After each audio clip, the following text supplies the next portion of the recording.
The Galactic Expeditionary Corps prided itself on efficiency. Efficiency in travel, efficiency in research protocols, and most importantly, efficiency in sustenance. Why waste time with the messy, primitive business of food preparation when perfectly calibrated nutrient blocks could deliver exactly 2,347 calories, along with every vitamin, mineral, and trace element a body could need? The fact that these blocks tasted like compressed disappointment was simply the price of progress. Commander Velcros of the Saurian hegemony had eaten approximately 47,000 such blocks in his distinguished career, and he had never once complained. Saurians didn't complain. They endured. They conquered. They built empires spanning dozens of star systems. They absolutely did not whine about food like some soft-scaled hatchling, which made it particularly embarrassing that he was currently contemplating the various ways one might theoretically use a nutrient block as a projectile weapon. The research camp on Verdus 7 had been meant as a 3-week ecological survey. Simple, straightforward. Collect samples of the uninhabited forest planet's flora, catalogue the native wildlife, file the reports, and return home to proper civilization. That had been 6 weeks ago. The supply ship, delayed by an ion storm, and then a bureaucratic snafu involving incorrect cargo manifests, wouldn't arrive for another 2 weeks. 2 weeks. 14 more days. 336 more hours of those cursed grey rectangles. Dr. Jin, the Krixathi xenobotanist, sat at the communal table methodically working through her morning nutrient block with the mechanical precision her species was known for.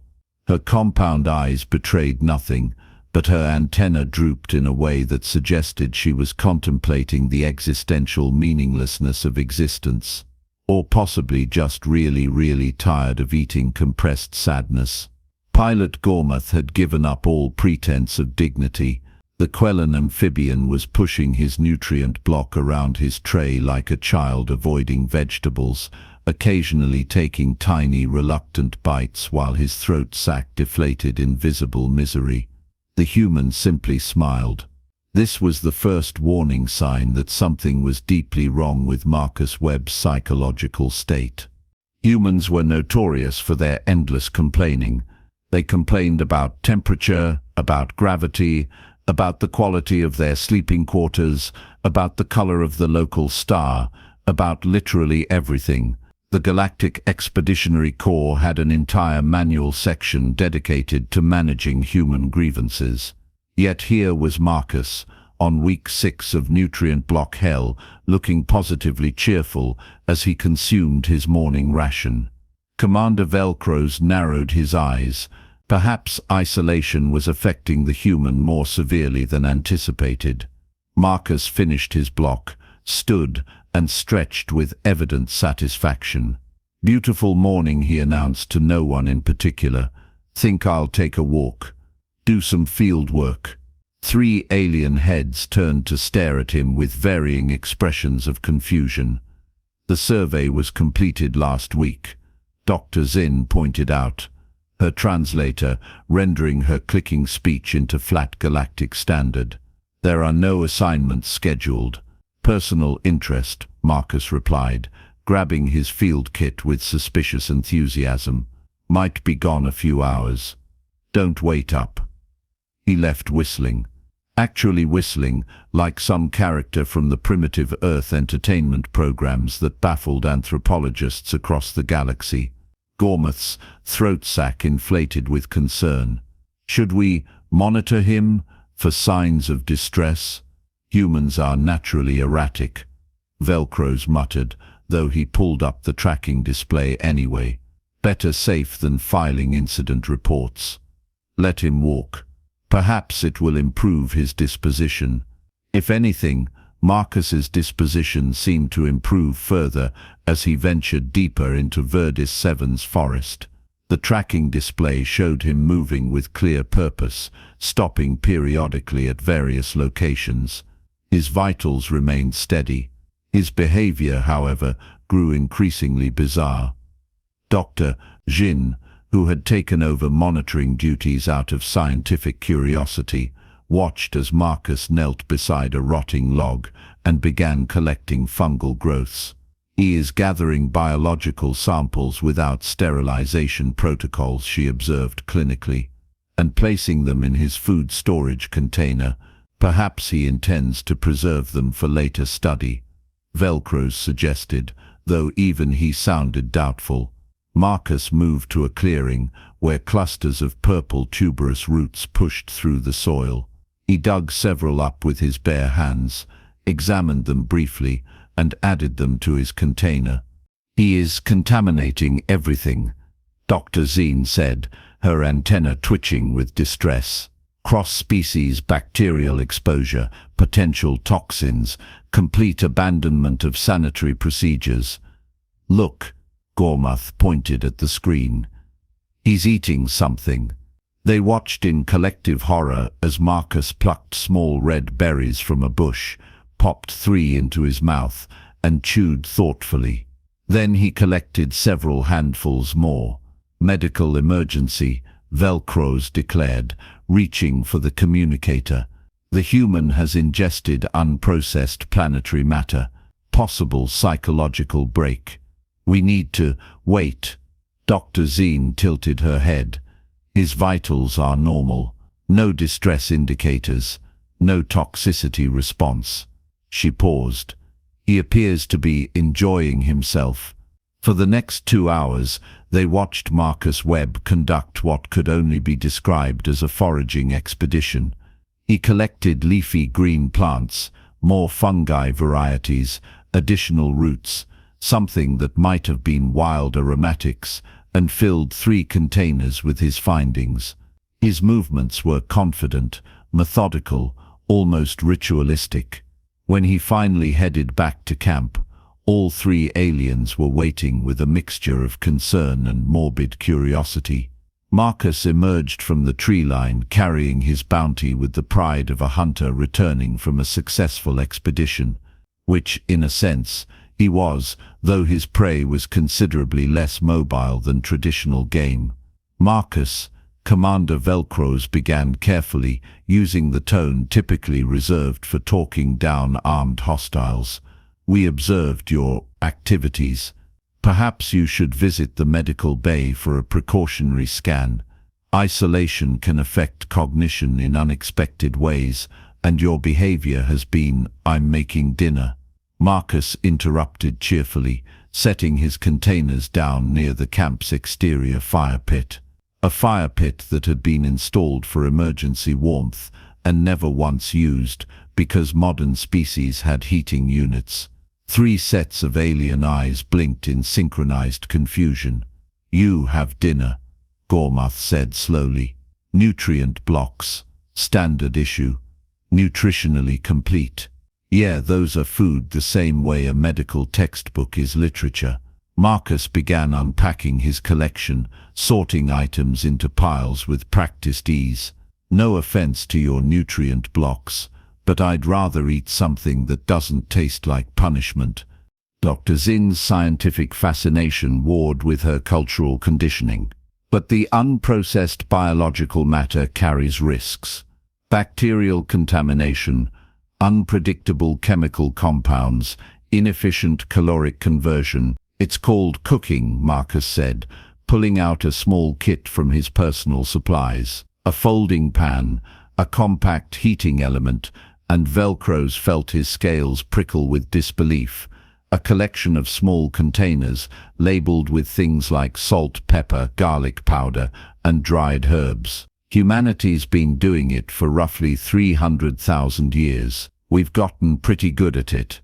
"But why?" This from Gormuth, whose expression suggested Marcus had just announced his intention to build a spacecraft from mud and optimism. "Why introduce inefficiency and contamination risk when perfectly adequate sustenance is available?" Marcus looked up from where he was cleaning a tuberous root with water from his canteen. His expression was the patient look of someone explaining color to a being that sees only in grayscale. Because food isn't just fuel, it's culture, it's comfort, it's one of the few genuinely pleasant experiences you can have 3 times a day. He gestured at their empty nutrient block wrappers. You've been eating gray rectangles of despair for 6 weeks. I've been rationing my spice kit waiting for this opportunity. Opportunity, Velcro's repeated.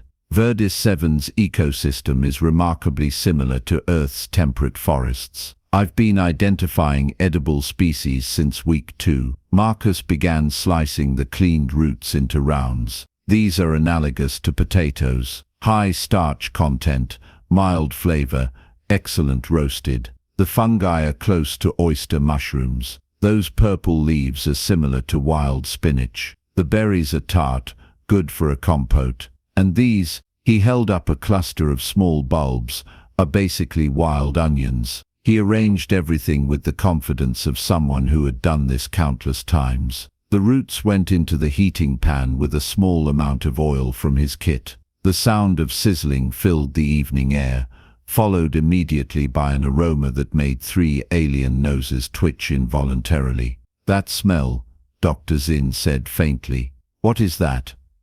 Caramelization. The natural sugars in the roots breaking down under heat. Marcus added the sliced fungi, and the aroma intensified. Combined with the mild reaction from the proteins, that's the savory note you're detecting. Velcro's told himself he wasn't interested. Told himself this was primitive behavior, beneath a commander of his standing. Told himself the smell wafting through camp was merely chemicals reacting, nothing more. His stomach, traitorous organ that it was, growled audibly.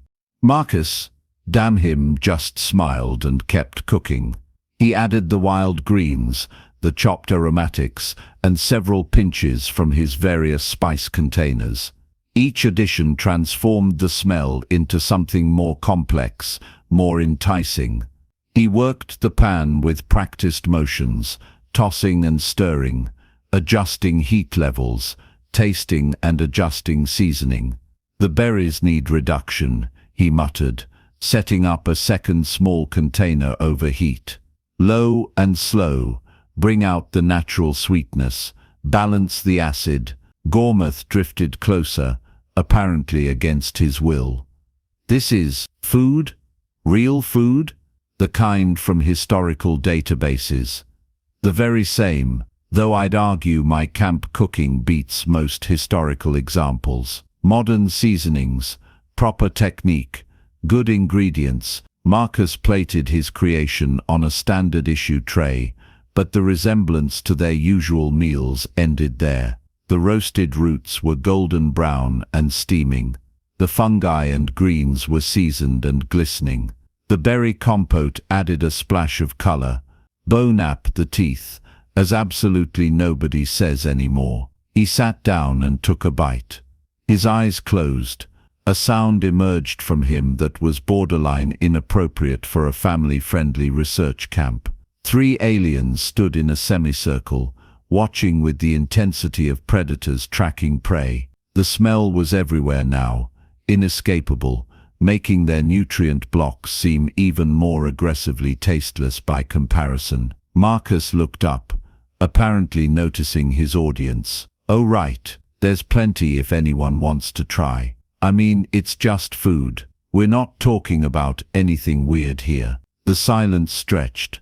Cultural conditioning, warred with base biological response. They were civilized beings from advanced societies. They didn't consume unprocessed organic matter like primitives. They had evolved beyond such crude necessities. The smell, however, cared nothing for evolution or cultural sophistication. Dr. Zinn broke first, though she couched it in scientific terms. For research purposes, understanding human dietary practices could prove valuable for future joint expeditions. I should perhaps obtain a sample. Purely academic interest. Sure, Marcus said, fighting a smile. Purely academic. She approached cautiously, accepted a portion, and took the smallest possible bite. Her antenna shot straight up.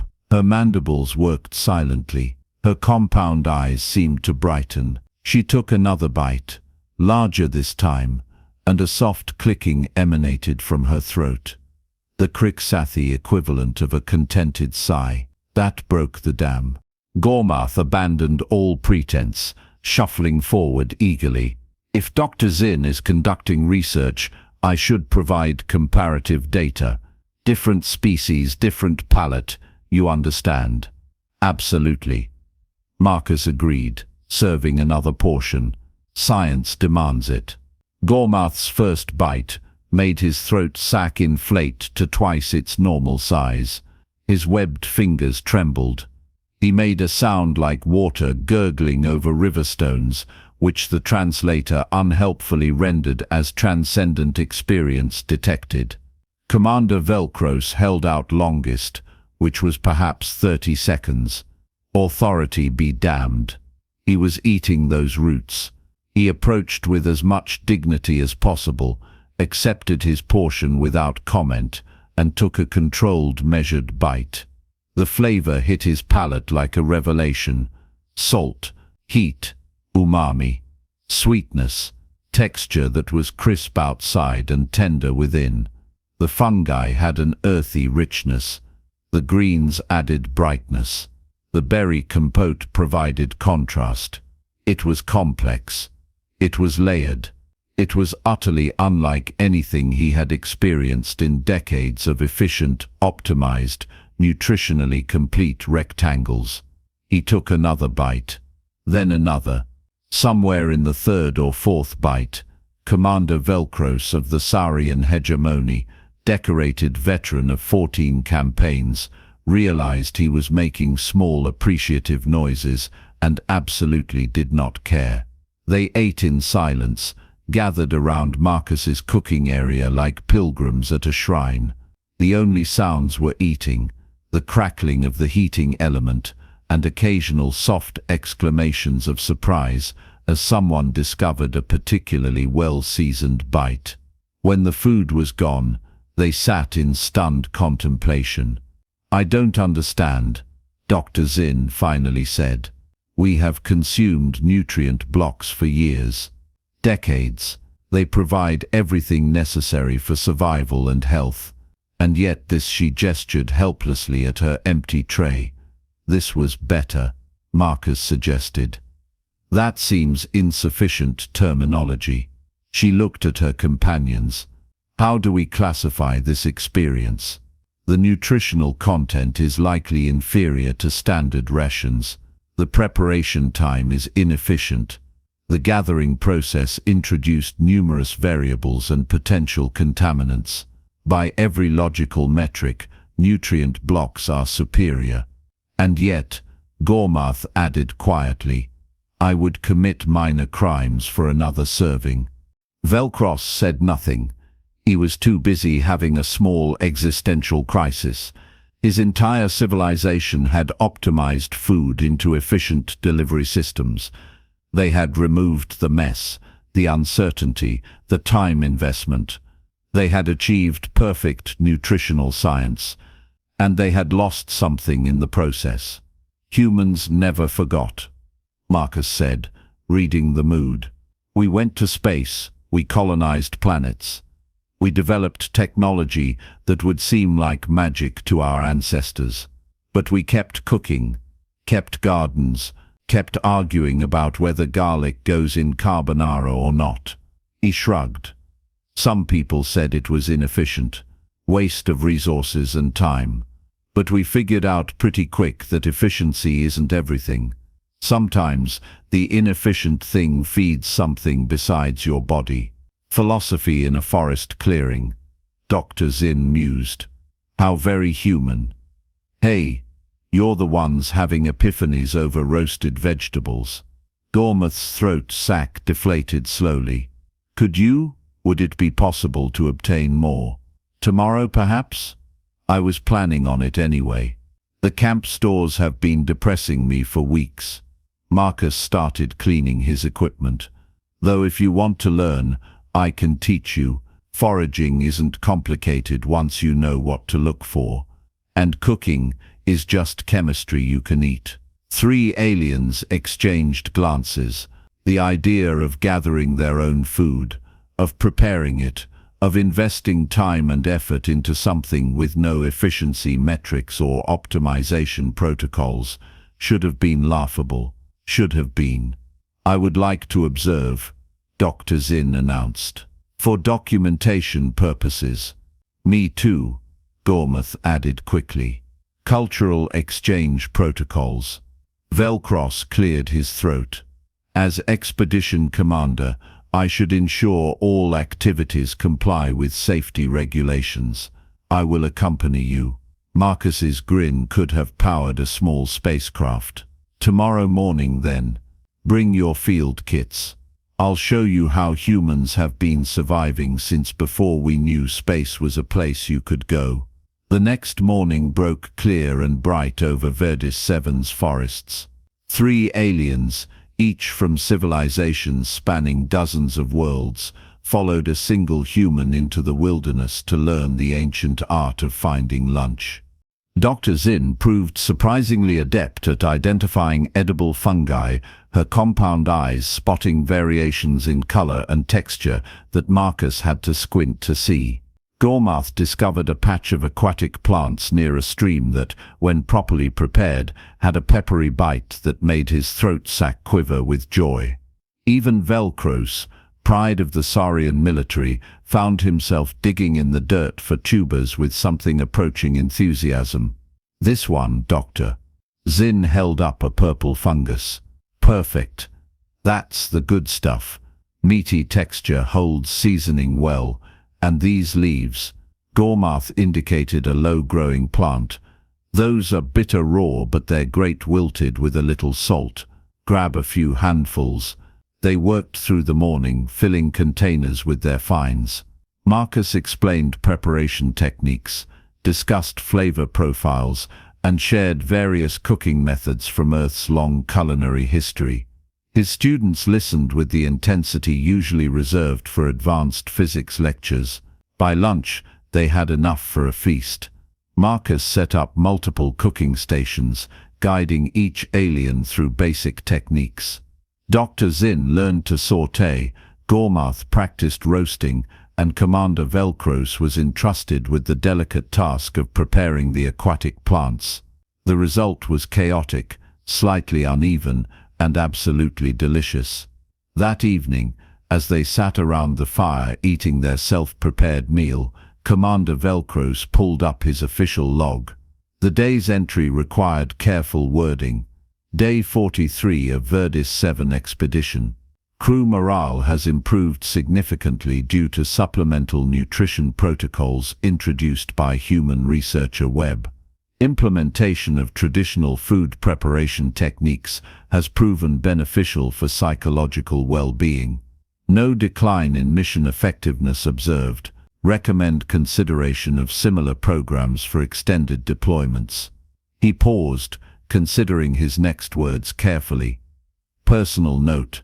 The Galactic Expeditionary Corps may wish to reconsider the designation of certain human practices as primitive. Efficiency has its place, but so does flavor.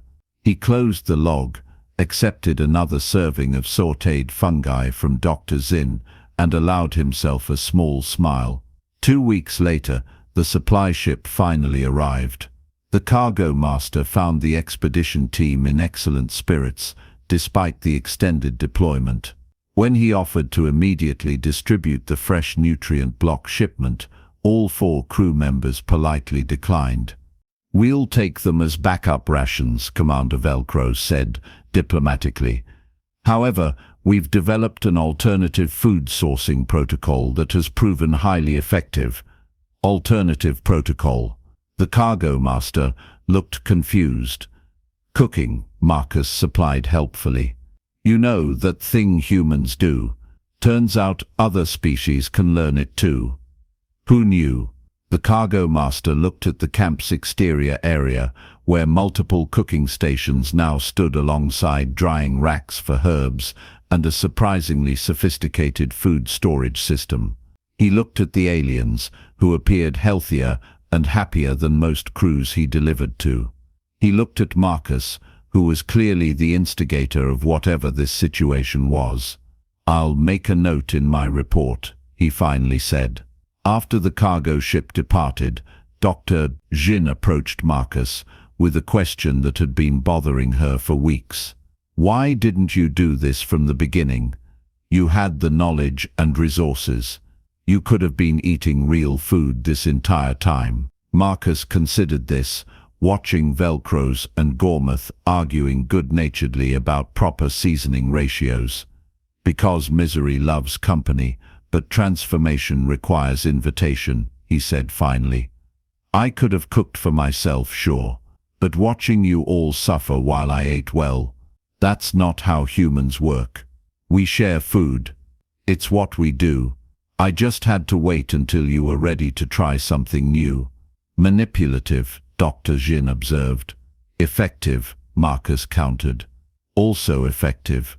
As the sun set on Verdis 7, 4 beings from 4 different worlds gathered around a fire that logic said they didn't need, preparing food that efficiency said they shouldn't want, and enjoying every inefficient, illogical moment of it. Somewhere in the galactic archives, the entry for humans would eventually be updated. Under notable characteristics, someone would add, "Excellent cooks, will teach others." Side effects include existential questioning of nutritional efficiency protocols and possible addiction to proper seasoning. The Expeditionary Corps would later debate whether this constituted a threat assessment, but in that moment, in that camp, none of that mattered.